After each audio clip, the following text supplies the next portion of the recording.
여러분, 왜 미국의 그 아름다운 샌프란시스코나 오스트리아의 짤츠부르크 같은 그런 살기 좋은 곳에 사는 사람들이 이 지구상에서 가장 자살하는 사람이 많게 이렇게 나타나는 것입니까? 우리나라에서도 잘 사는 사람들이 더 불면증에 시달리고 정신병에 고난받고 또 절망하는 일들이 많아서 극단적인 선택을 왜 그렇게 많이 하는 것입니까? 이는 존재론적인 절망감을 극복하지 못하기 때문이에요. 우리 인생은 하나님을 떠나서는 결코 만족할 수 없음을 보여주는 거예요.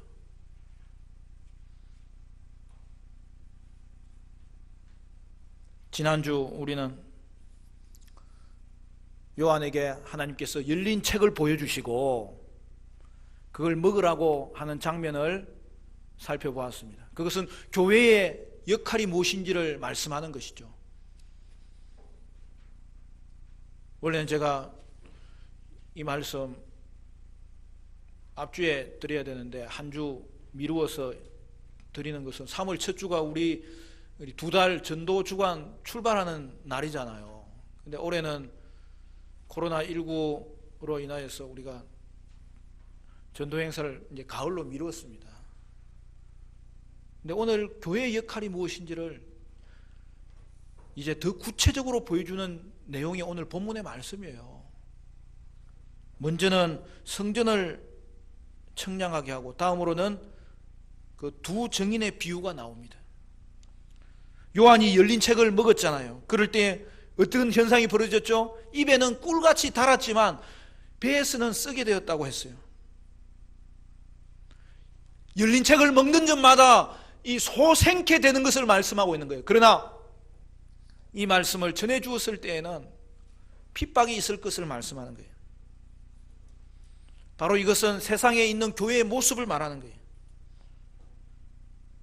교회는 요한의 사역을 계승하는 자입니다. 예언 사역을 하는 거예요. 예언 사역은 다른 게 아니라고 했죠. 말씀을 전하는 사역을 하는 거예요. 그래서 교회는 말씀으로 언제든지 힘을 얻는 거예요. 그리고 그렇기 때문에 지속적으로 이 말씀을 전해줄 수 있게 되는 거죠. 이제 오늘 본문에 나오는 것이 두 증인의 비유입니다. 근데 그 이전에 하나의 배경이 더 제시되고 있죠. 심센 천사가 요한에게 갈대 지팡이를 주면서 성전을 청량하라고 명령합니다.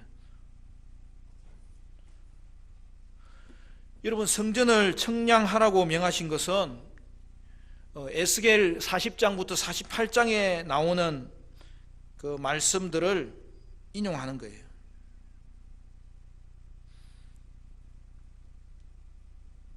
에스겔은 포로로 잡혀가 있는 자신의 그 민족들에게 뭐라고 약속합니까? 하나님이 다시 그들을 불러내서 성전을 재건하게 하실 것이고 그 성전을 보호하리라고 약속했잖아요. 물론 포로된 백성들이 돌아왔고 결국에는 성전을 재건하였지만 그 성전은 사실은 불완전한 성전이었습니다. 그러나 예수 그리스도께서 이 땅에 오심으로 마침내 이 성전의 약속이 성취되었는데, 여러분 그게 뭐예요? 그게 교회인 거예요. 그러므로 오늘 본문에는 청량된 성전, 즉 성취된 성전으로서의 교회를 말하고 있는 거예요. 그런데 오늘 본문의 특징은 뭐냐면 그 성전을 두 가지로, 두 부분으로 구분한다는 거예요. 원래 성전이라 하면은 그 뜰이 있고 그리고 성소가 있고 그 안에 지성소가 있는 거잖아요. 뜰에는 뭐가 있어요? 번제단이 있죠. 물두멍이 있죠. 그리고 성소에 들어가면 뭐가 있죠? 진설병이 있죠. 촛대가 있죠. 향단이 있죠. 그 안에 들어가면 언약궤가 있는 거예요. 그러니까 이 전체를 원래 성전이라고 하고 성막이라고 하는데, 근데 오늘 본문의 특징은 뭐냐면 마당과 성소를 구분시켜 놨어요. 그러면서 뭐라고 이야기합니까?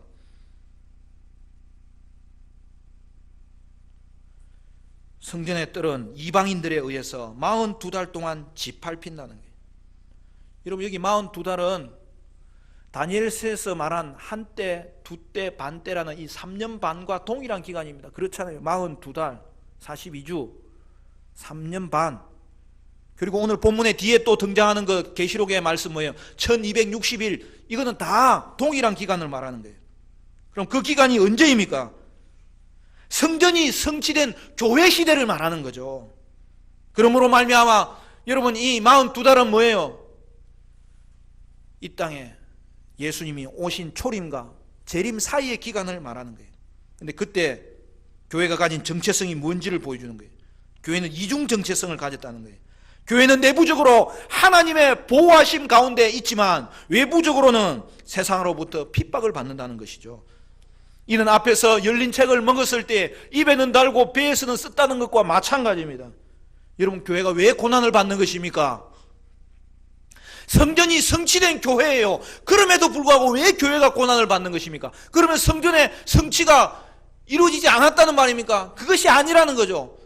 하나님의 나라는 아직 완성을 두고 있기 때문에 아직 완성은 아니라는 것을 보여주는 거예요. 그러나 어떻습니까? 하나님 나라는 이미 임했어요. 성전은 성취되었어요. 그 구체적인 현상이 뭡니까? 구원받는 하나님 나라의 백성이 이미 만들어지는 거예요. 그것이 바로 저와 여러분입니다. 이제 주의 복음은 이스라엘에는 갇혀 있지 않아요. 그것은 이미 아브라함에게 약속하신 거예요. 그것이 예수님으로 말미암아 주께서 그 안에 거하시는 성전마다 교회가 되어서 이제는 이 땅에 하나님 나라는 이미 임한 거죠. 이는 하나님 나라의 현재성과 미래성을 보여주고 있는 것입니다. 교회는 하나님 나라의 현재 임한 것을 경험하고 또한 완성될 것을 소망하는 것이죠. 그래서 현재 임한 하나님의 나라가 뭐예요? 그게 교회인 거예요.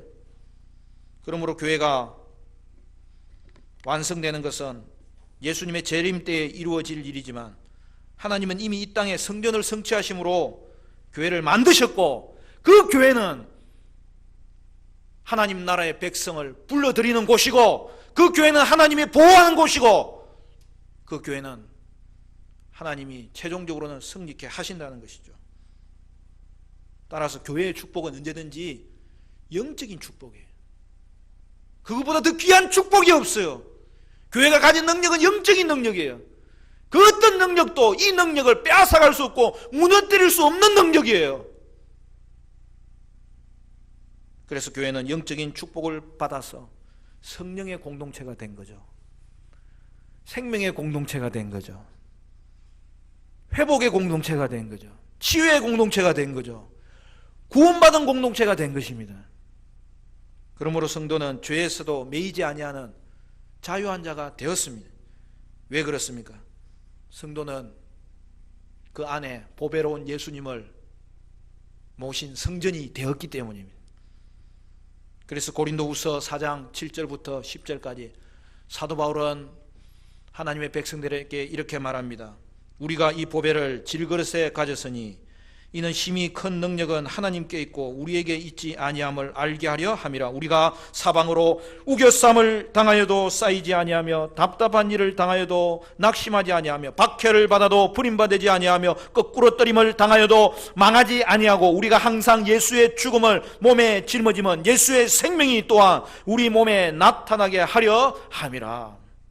교회는 하나님이 세우시고 하나님이 거하시는 곳입니다. 그러므로 세상의 그 어떤 역경 가운데서도 교회는 일어선다는 거예요. 전진한다는 거예요. 왜냐하면 교회는 왕이신 예수님과 그가 성취하신 하나님 나라를 소유하였기 때문입니다. 이것이 세상에서 성도가 누리는 축복이라는 거예요. 그리고 세상에게 줄 수 있는 축복이라는 거예요. 그런데 오늘날 교회는 세상에게 뭘 주고 있습니까? 미래학자 최윤식이 쓴 책 앞으로 5년 한국교회 미래 시나리오라는 책이 있습니다. 이거 나온 지 2주 됐어요. 따끈따끈한 책인데 거기 보면 이렇게 말합니다. 한국교회 초기에는 양은 적지만 내세와 현세의 근본적인 질문에 대한 수준 높은 답을 제시했었고 세상 사람들이 평가하는 도덕적 수준도 높았다. 한국 교회는 1980년, 90년대인 20세기 말에 영적으로는 가장 강력한 수준에 이르렀다. 하지만 도덕적 기대와 내세와 현세의 근본 질문에 대한 수준을 가리키는 질적 측면은 서서히 낮아졌다. 여러분, 교회가 세상에 줄 수 있는 답은 세상 것을 더 얻게 하는 것이 아니라는 거죠. 전도서에서 말씀하지 않습니까? 해 아래는 새 것이 없다는 거예요. 교회가 세상에서 잘 사는 것만 전해준다면 그것은 참된 교회가 아니라는 것이죠. 오직 예수 안에서만 참된 만족이 있고 참된 자유가 있습니다. 그러므로 교회는 세상 것을 주는 존재가 아니에요. 예수의 생명을 줘야죠. 예수의 구원을 줘야죠. 하나님 나라를 드러내 줘야죠. 그것만이 궁극적인 회복의 길이고 치유의 길이고 그것만이 오직 자유케 되는 길입니다. 그래서 오늘 본문이 교회의 정체성으로 제시하는 내용이 무엇입니까? 3절 말씀입니다. 우리 다 같이 3절 말씀 같이 읽어볼까요? 3절 시작. 내가 나의 두 증인에게 권세를 주리니 그들이 굵은 베옷을 입고 1260일을 예언하리라. 교회의 정체성이 뭐라는 거예요? 두 주인입니다. 이는 교회가 세상에서 해야 할 역할이 무엇인지를 보여주는 거예요. 베옷을 입었다는 것은 회개를 의미합니다. 그러므로 교회는 세상에 복음 전하는 곳으로 이로 인하여 그들이 회개하고 돌아오게 된다는 거죠. 4절은 두 증인을 두 감람나무와 두 촛대라고 하였습니다. 이는 스가랴 4장의 말씀을 인용하는 거예요. 두 촛대는 교회를 말합니다. 이미 촛대가 교회를 말한다는 것은 요한계시록 첫 번째 나오는 환상에서 우리가 살펴본 내용이에요. 7 촛대, 7 교회입니다. 그런데 왜 그때는 7이고 지금은 두 증인입니까? 이게 놀라운 비밀이 담겨져 있는 거예요. 7이라는 숫자는 완전수라고 그랬어요. 그래서 그것은 7 소교회, 소아시아 교회에 전하지만 교회 전체에 대한 메시지를 전하는 것이라고 말했어요. 그럼 2는 무슨 수입니까? 2는 증인의 수예요. 여러분, 어떤 일들이 맞다는 것을 증거하기 위해서는 2사람 이상의 증인이 있을 때에 가능한 거예요. 그러므로 두 증인은 뭐예요? 증언하는 공동체를 말하는 거예요. 교회는 증인이 되었다는 거예요. 그것도 두 증인이에요. 왜요? 교회가 전하는 진리는 참된 진리라는 것을 말하는 거죠.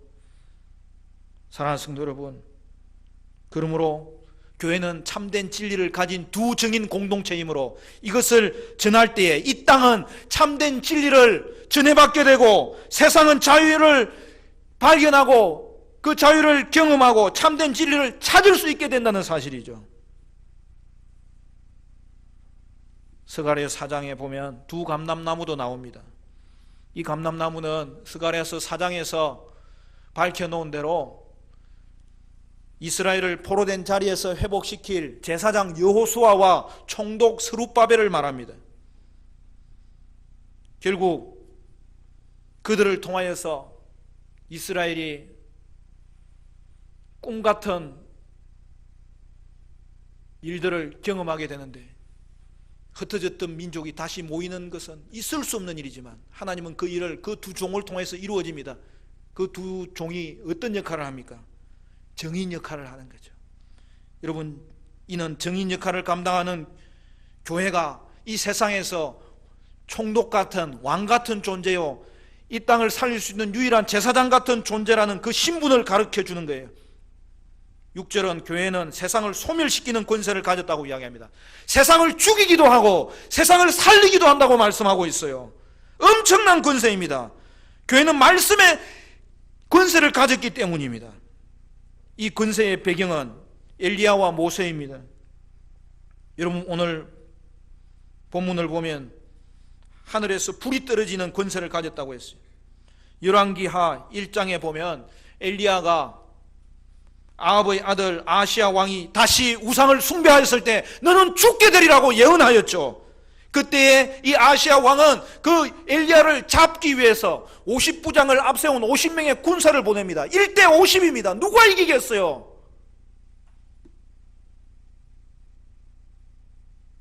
여러분 정답 알잖아요. 일당 100이잖아요. 그건 뭐 일당 50인데 뭐. 엘리야가 그들에게 하늘의 불을 내리게 함으로 말미암아 50명이 그 자리에서 불태워 죽습니다. 다시 왕이 50부장을 보냈을 때에 이번에도 엘리야가 하늘의 불을 내려서 그들을 불태워 죽게 합니다.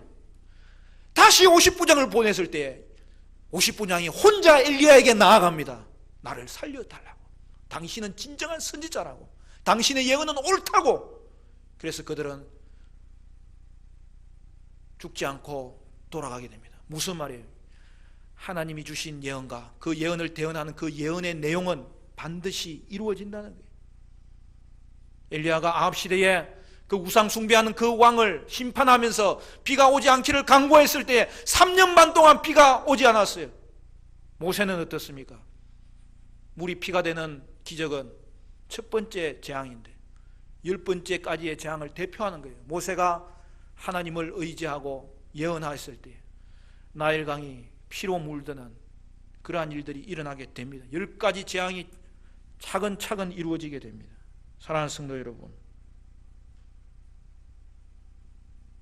오늘 교회가 해야 될 일이 이거라는 거예요. 엘리야와 모세는 증인의 사역을 통해서 이 땅에 하나님의 주권을 세웠던 것이죠. 그리고 7절부터는 상황이 완전히 뒤바뀌어 버립니다. 이는 교회의 또 다른 모습을 보여주고 있어요. 무주갱의 짐승이 올라와서 그들이 최후의 심판을 당하기 전까지 하는 일이 무엇이라고 되어 있습니까? 그들이 성도를 이기고 죽인다는 거예요. 이는 성도가 완적인 권세를 가졌음에도 불구하고 고난의 상태를 배제하지는 않는다는 것을 보여주는 거예요. 교회는 보호받지만 핍박도 받아요. 교회는 승리하지만 고난도 있어요. 8절을 보면 그들의 시체가 떠돌아다닙니다. 그 시체가 떠돌아다니는 장소가 어디였어요? 소돔 땅이었고 또 어디였어요? 애굽 땅이었고 마지막에 밝혀지는 것은 놀라운 내용이 나옵니다. 예수님께서 십자가에 못 박히신 예루살렘이라는 거예요. 결국 교회가 걸어가는 길은 예수님의 길을 걷는다는 거예요. 결국 두 정의는 예수님이 걸어가신 길을 따라가고 있다는 것을 보여주는 거예요. 시체가 사흘 동안 팽개쳐져 있습니다. 여러분, 시체만큼은 거두는 것이 사회의 일반적인 현상인데 이 시체는 팽개쳐져 있어요.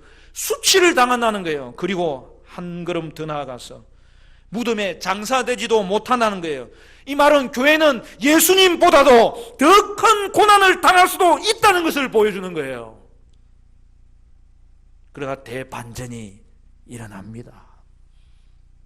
11절부터 보면, 우리 11절부터도 같이 읽을까요? 13절까지 우리 길지만 같이 읽습니다. 시작. 3일 반 후에 하나님께로부터 생기가 그들 속에 들어가매 그들이 발로 일어서니 구경하는 자들이 크게 두려워하더라. 하늘로부터 큰 음성이 있어 이리로 올라가라 함을 그들이 듣고 구름을 타고 하늘로 올라가니 그들의 원수들도 구경하더라. 그때에 큰 지진이 나서 성 10분의 1이 무너지고 지진에 죽은 사람이 7천이라. 그 남은 자들이 두려워하여 영광을 하늘에 하나님께 돌리더라. 교회의 부활입니다. 본문은 교회가 예수님처럼 고난받지만 예수님처럼 부활하게 될 것이고 예수님처럼 성천하게 될 것을 보여주고 있습니다. 이는 교회가 가진 신적 권위가 얼마나 놀라운지를 가르쳐주고 있습니다. 교회의 신적 권위가 어디에서 나타난다는 것입니까? 바로 교회가 행하는 두 정인의 사역에서 나타나는 것이죠. 이는 교회가 세상을 향해 가진 가장 큰 역할인 복음 전도를 말하는 것입니다. 세상을 향한 교회의 세계의 선교를 말하는 것입니다. 스가랴서에는 이 두 감람나무 비유가 나오면서 성전 건축이 결국 이루어지는데 거기에서 필수 요소가 등장하는데 그것을 뭐라고 표현합니까? 성령이라고 표현합니다. 스가랴 4장 6절에 이는 힘으로도 되지 아니하며 능력으로도 되지 아니하며 오직 나의 영으로 되느니라. 오늘날 우리도 마찬가지입니다. 교회가 행하는 이 두 정인의 사역이 실패하지 아니하고 열매 맺는 이유가 바로 이것입니다. 오직 성령께서 우리와 함께 하심으로 교회는 이 땅에서 두 증인의 역할을 감당할 수 있고, 또한 그 사역에는 열매가 나타나는 것이죠. 이제까지 심판 시리즈에서 한 번도 하지 않았던 현상이 오늘 본문에서 벌어집니다.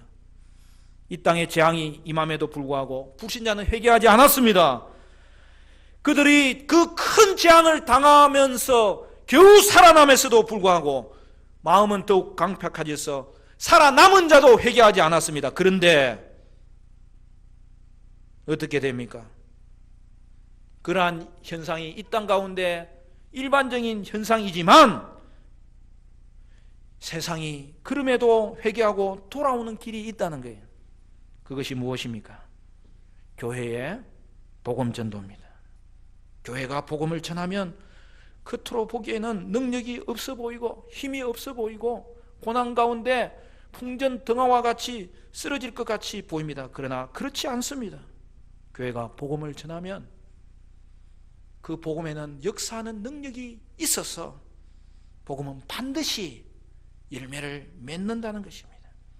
사도행전 1장 8절에 오직 성령이 너희에게 임하시면 너희가 권능을 받고 예루살렘과 온 유대와 사마리아와 땅까지를 내 증인이 되리라 하시니라. 교회는 두 증인 공동체입니다. 교회가 할 일은 복음을 전하는 것이죠. 그리고 복음이 역사하는 것은 하나님이 책임지신다는 사실입니다. 하나님의 말씀은 반드시 역사한다는 거예요. 그것을 교회가 믿어야 되는 거예요. 오늘 저와 여러분이 그것을 믿어야 되는 거예요.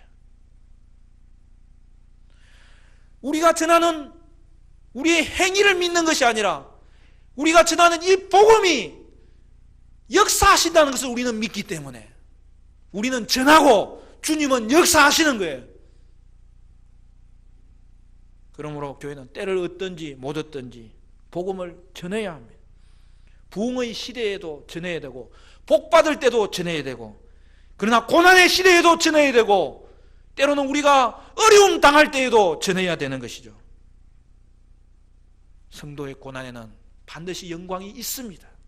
그것이 우리 예수님이 걸어가신 길입니다. 그의 십자가가 우리를 살렸고 그가 십자가 가운데 인내하심으로 저와 여러분이 구원을 받게 되었습니다. 오늘 이 시대를 살아가는 교회의 삶의 모습은 예수님 따라가는 거예요. 십자가의 길을 걷는 거예요. 그리고 그 십자가를 볼 때마다 오늘 우리는 고난이 있지만 결국에는 영광을 경험하고 있고 또한 영광을 경험하게 하실 것이라는 이 사실 앞에서 다시 한 번 더 믿음을 가지게 되는 것이죠. 오늘 본문에는 흥미로운 숫자들이 많이 등장합니다. 그 중에 두 가지만 보면은, 여러분, 성도들이 죽임을 당하여 부활하기 전에 갇혀 있는 시간이 사흘 반이라고 그랬죠. 사흘 반. 그리고 세상에 심판이 임할 때에 도시의 10분의 1이 죽는데 그 죽은 숫자가 7천이라 그랬어요. 여러분, 성도가 죽음에 머무는 시간이 사흘 반이라고 했는데 이것이 예수님과 관련되어 있다면 여러분 사흘이라고 해야 맞잖아요. 근데 왜 사흘 반입니까? 이것은 무엇과 비교를 하는 거냐 하면, 이 땅에 성도가 하늘의 신분을 가지고 권세를 가지고 복음을 전하는 그 기간을 성경은 뭐라고 했어요? 3년 반이라고 그랬어요. 이것과 비교되는 거예요. 여러분, 이 땅에 성도가 그의 권세를 가지고 하나님의 대행자 역할을 감당하는 날은 그렇게 길 것이고, 그러나 그 가운데 고난은 있지만 그 고난은 3일 반이라는 하나님이 허용하시는 기간밖에 되지 않을 것을 말씀하는 거죠. 그리고 이 땅에 심판이 임할 때 죽는 자가 7천이라고 그랬어요. 여러분, 7천 하면 생각나는 사건이 뭐가 있습니까? 엘리야가 하나님 앞에 나만 홀로 남아서 주의 말씀을 붙잡는 것이 힘들다고 고백할 때 그때 하나님께서 뭐라고 말씀하셨습니까? 우상에게 무릎 꿇지 않는 7,000명의 의인이 있다고 말해준 거예요. 그런데 오늘 본문은 그것의 역전입니다. 구약에서는 7,000명의 의인이 있다고 말했는데 오늘 본문에서는 심판당하는 자가 7,000이라는 거예요. 그러면 그것은 거꾸로 말하면 뭐예요? 심판당한 자가 7,000이고 그 심판 중에 살아남은 자들은 더 많게 될 것이고 결국에는 이것이 하나님의 마음이라는 거예요. 재앙에서 살아남는 자는 복음 전도를 통하여서 더 많이 회복될 것을 이야기하는 거예요. 여러분, 하나님의 마음은 재앙이 아니에요. 구원이에요. 심판이 아니에요. 긍휼이에요. 하나님은 회개하고 믿고 돌아오는 자를 많게 하실 것이라고 말씀하시는 것이죠. 구약의 시대에는 그것이 이스라엘에만 국한되었지만 살아남은 자들이 보이지 않는 7,000이었지만 오늘 이 땅 가운데는 하나님께서 얼마든지 부르시는 열방과 나라와 족속과 방언 가운데서 택한 백성을 일으켜 세우실 때에 하나님 이 복음의 증거를 통하여서 죽은 자가 도리어 7,000이며 살은 자는 더 많이 될 것을 오늘 우리 가운데 약속하신 말씀이죠. 사랑하는 성도 여러분, 하나님은 회개하고 돌아오는 자를 많게 하십니다. 그리고 그것은 교회 복음 전도를 통해서 반드시 이루실 것입니다. 지난 주간도 코로나19로 인하여서 온 나라가 혼돈 가운데 있었습니다. 그것도 이단 신천지 집단이 벌인 일들로 말미암아 심각해졌다는 것이죠. 오늘 우리가 모여서 예배하는 것은 이 땅의 주권자는 오직 하나님밖에 없음을 고백하고 그 하나님만 섬기기로 다짐하는 것 아닙니까? 그러므로 우리는 언제나 우리 안에 있는 우상의 모든 요소들을 제거하는데 우리 자신을 늘 점검할 수 있어야 됩니다. 여러분, 신천지는 하나님을 섬기는 자가 아니라 이만희를 섬기는 우상 숭배자입니다. 그리고 속이는 자입니다. 속이고 속이다 보니 나중에는 뭘 속여야 되고 뭘 잡아야 될지가 이제는 결국에는 구분이 되지 않아서 반사회적인 존재가 되어버렸습니다. 우상 숭배가 심각한 것은 하나님의 심판이 우상 숭배자에게 임하기 때문입니다. 거짓말하는 자에게 임하기 때문입니다. 그러므로 신천지가 드러나고 문을 닫은 이 몇 주간에 거기에 소속된 자가 있다면 우상을 끊을 수 있는 기회인 거죠. 여러분, 우상 숭배자들은 결코 회개하지 않아요. 그럼에도 우리가 아는 사실은 그 중에서도 택한 백성이 있을 수 있다는 거죠. 팔을 끊어버리는 심정으로, 눈을 범죄한 것을 인하여 빼버리는 심정으로 끊을 수 있는 기회를 하나님이 주신 거죠. 이만희는 잘못된 교리 3가지를 주장한다고 앞주에 말했는데요, 오늘도 한 가지만 좀 짚어봅시다. 이만희는 자신을 이기는 자라고 하고 목자라고 이야기합니다. 신약에서는 예수님이 목자로 오셨고 예수를 믿어야 구원받지만 이제 재림의 시기에는 자기가 목자라는 거예요. 자기가 유일한 중보자고 예수님이 아니라 자기가 중보자를 함으로 말미암아 그 중보자를 믿어야 영적으로 뿐만 아니라 육체적으로도 죽지 않는다는 거예요. 여러분, 이만희는 죽습니다. 이런 허무맹랑한 것을 던져주면 사람들이 미혹될 때에는 그냥 넘어가는 거예요. 이만희가 죽으면 엄청난 충격이 일어나겠지만 그 전에 돌아와야 되는 거죠. 이 엄청난 국가적인 재난이 우리에게 나타났지만 이것을 통하여 택한 백성이 돌아올 수 있다면 거기에 의미가 있는 거죠. 여러분, 이기는 자는 또한 이만희가 아니에요. 우리가 이미 요한계시록 살펴봤잖아요. 저는 이런 게 특질이라고 생각해서 요한계시록 강의한 게 아닌데, 여러분, 우리 교회가 요한계시록을 강의하는 것은 하나님의 놀라운 뜻이 있는 것 같아요. 요한계시록의 맨 첫 번째 환상이 뭐였어요? 승리하신 그리스도와 일곱 교회 메시지 환상이었잖아요. 그 일곱 교회에게 전할 때의 맨 결론이 뭐예요? 이기는 자에게는 생명의 면류관을 주시리라. 여러분, 누가 생명의 면류관을 받아요? 제사장이 받아요? 그렇지 않아요. 성도가 제사장인 거예요. 그러므로 이긴 자는 성도를 말하는 거예요. 그 속에 하나님을 모신 자, 성전이 된 자, 그들이 모두 예수님을 믿기 때문에, 예수님을 순종하기 때문에 우리를 이기게 하시는 예수 그리스도로 말미암아 이긴 자가 되는 것, 그것이 오늘 우리 교회에게 주신 하나님의 축복이라는 것을 보여줬잖아요. 그러므로 얼마나 이만희는 속이는 자입니까? 예수님을 믿고 의지하는 자는 하나님의 자녀고 성도 여러분이 이기는 자입니다.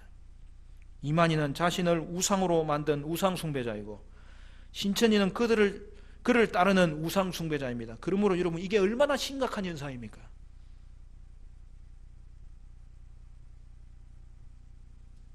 여러분 주위에 신천지 교도가 있으면 저에게 데려오세요. 이단 상담소에 가면은 도움이 되지만 목회자가 제일 환경을 잘 아는 사람이기 때문에 목회자가 제대로 짚어줄 수 있는 거예요. 그리고 여러분도 요한계시록은 이상한 책이 아니잖아요. 어려운 책이 아니잖아요. 신구약을 전체를 유기적으로 하나님이 연결시켜 놓았기 때문에 그걸 통해서 구속사적인 흐름을 통해서 보면은 너무나 잘 드러나잖아요. 그러므로 여러분은 이 계시록을 말씀으로 듣고 여러분 실제로 공부를 하시고, 그래서 여러분이 계시록의 말씀을 이해할 수 있고 전해줄 수 있어야 되는 거죠. 그런데 우리의 복음 전도는 인내함으로 해야 됩니다. 고난 가운데서 인내할 때에 결국 예수 믿는 놀라운 은혜가 일어날 것이기 때문입니다.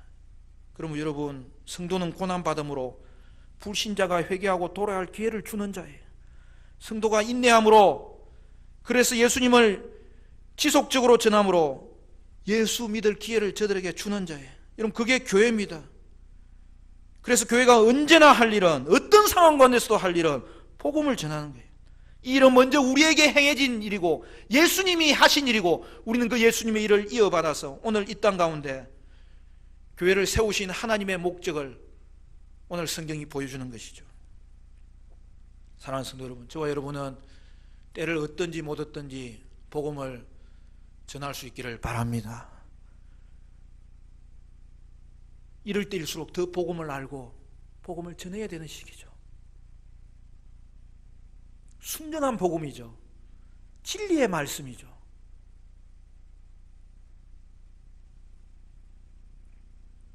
여러분, E.T. 아시죠? 우리 아까 청소년부들은 잘 모르더라고. 옛날에 그 E.T. 영화 있었잖아요.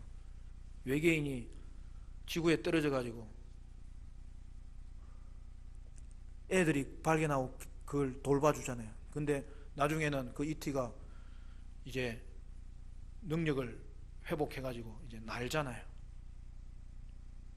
막 자전거 타고 막 가잖아요. 그러다가 막 올라가잖아, 하늘로. 근데 여러분, 예를 들어서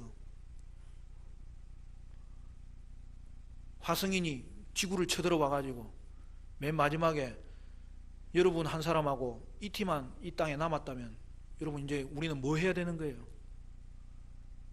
그럴 때 여러분은 뭐 해야 되는 거예요? 그때에도 여러분은 E.T.에게 복음을 전해야 되는 거예요. 여러분, 내가 비유라고 이야기했어요. 다른 식으로 생각하면 안 돼요. 오늘 우리가 어떤 상황 가운데서도 우리가 할 일은 복음 전하는 거예요. 왜요? 이 복음이 우리를 살렸고, 복음의 말씀은 반드시 역사하기 때문이죠. 오늘 우리 교회가 이걸 믿어야 돼요. 그리고 이 일에 헌신해야 되는 거예요. 교회의 역할은 복음 전하는 곳이고, 교회의 정체성은 고난이 있지만 결국에는 역사하시는 하나님의 은혜를 믿고 그 길에 나아갈 때에 세상의 소망은 복음에 있고, 그러므로 말미암아 세상의 소망은 두 증인의 이 증거의 말씀에 있다는 것을 다시 한 번 더 확인해야 될 텐데, 사랑하는 성도 여러분, 저와 여러분은 복음의 역사를 믿어야 되겠고, 그러므로 고난 중에도 인내함으로 복음을 전하여서 이 땅에 복음의 역사가 강같이 흐르는 것을 하나님 앞에서 경험하고 그것을 목도하는 그러한 성도로, 우리 교회로 쓰임받게 되시기를 주님의 이름으로 축원합니다.